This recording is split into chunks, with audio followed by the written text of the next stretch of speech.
Bonjour les amis, c'est Cyril de Lille. La tour Eiffel meurt et Notre-Dame renaît. Mais comment cela? Mais qu'est-ce que cela veut-il dire? Laissez-moi parler.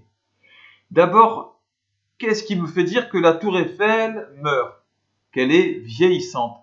Eh bien, peut-être avez-vous vu récemment des articles passés, il disait que la tour Eiffel est en train de rouiller gravement.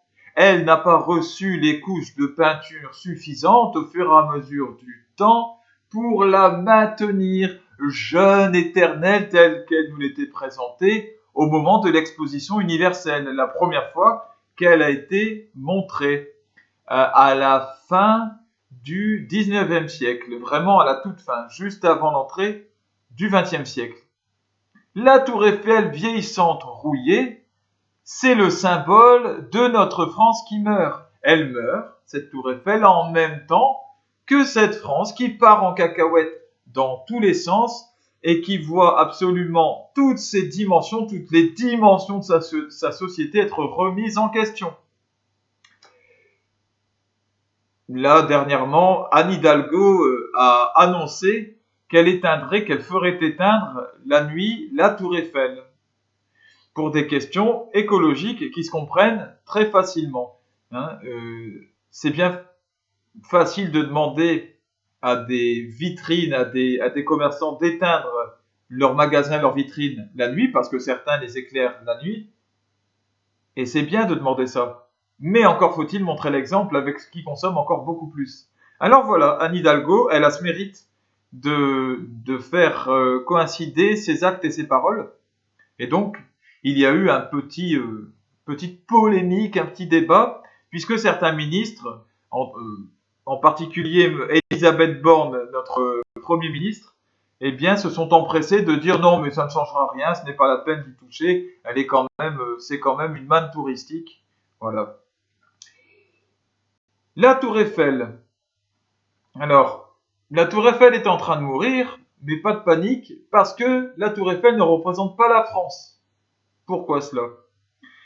La Tour Eiffel, c'est le symbole de l'ère industrielle et de la République. Voilà ce que c'est. La Tour Eiffel, elle est très récente dans l'histoire de la France, comme je l'ai dit, et elle a remplacé Notre-Dame de Paris comme symbole français. Elle est devenue le symbole de la France républicaine, de la France industrielle, de cette France que je dénonce à longueur de vidéo, cette France qui cherche le pognon à tout prix et qui a remplacé son Dieu, le Christ et la Vierge Marie par la course à l'argent, par la réussite financière, par la sacro-sainte croissance économique. Mais nous arrivons au bout de tout ça.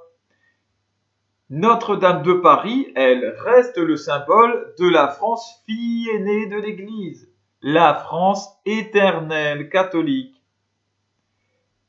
Et aujourd'hui, vous pouvez observer donc un double phénomène. D'abord, la tour Eiffel qui meurt, j'étais en train de vous en parler, qui perd son statut de symbole tout-puissant de la France, puisqu'on décide de l'éteindre la nuit, et qui en même temps est en train de mourir techniquement. Et à côté, eh bien, il y a Notre-Dame, qui a vécu son incendie, vous le savez, qui nécessite des travaux. Un énorme combat s'est joué en secret pour la reconstruction de la fameuse flèche, parce qu'il y a une flèche dans la structure de Notre-Dame, et la reconstruction de cette flèche, eh ben, c'était un sujet de débat, de combat entre des tenants de cette France républicaine et industrielle qui voulaient créer une nouvelle flèche, une flèche à leur goût à eux, et donc imposer le tampon de la République sur le centre pratiquement, un centre spirituel catholique français de toute la France. Ça aurait été vraiment un symbole terrible.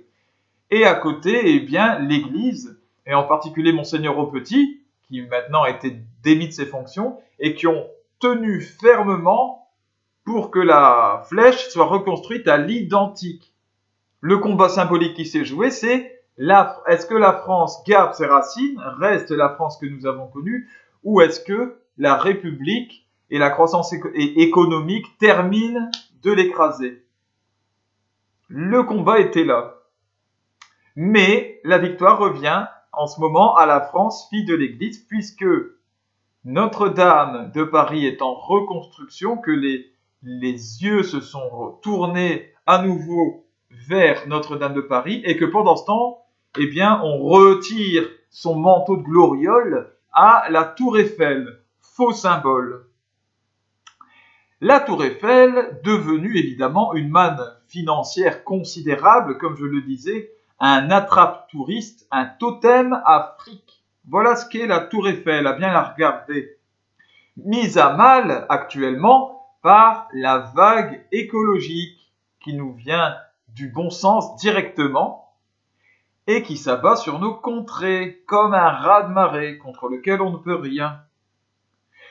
La Tour Eiffel, c'est juste une pointe en acier, comme ça, dominatrice, sans aucune dimension spirituelle, pas spécialement belle. Elle est métallique, elle est froide, elle est creuse, comme cette France de la République industrielle, qui a été vidée de son contenu, le Sacré-Cœur du Christ. Il ne faut jamais jurer de rien. Dieu a toujours le dernier mot.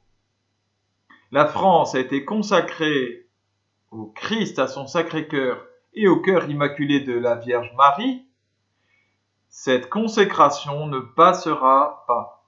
Elle ne passe pas.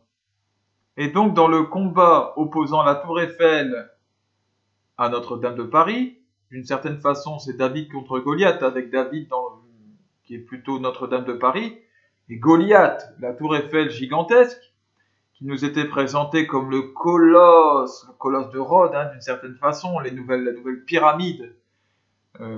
D'ailleurs, avec la pyramide du Louvre, elle forme la vague des nouveaux monuments, qui était censée faire oublier la France catholique. Eh bien voilà que le combat s'inverse, cette fameuse tour Eiffel, eh bien en fait elle commence à s'effriter, comme le colosse au pied d'argile de la Bible. Voilà, un colosse qui finalement en fait est très impressionnant, mais il a des pieds d'argile, les pieds s'effritent et puis tombent, il finit par tomber. C'est exactement ce qui est en train de se passer. Alors voilà, soyez heureux, la France catholique revient, elle a de beaux jours devant elle.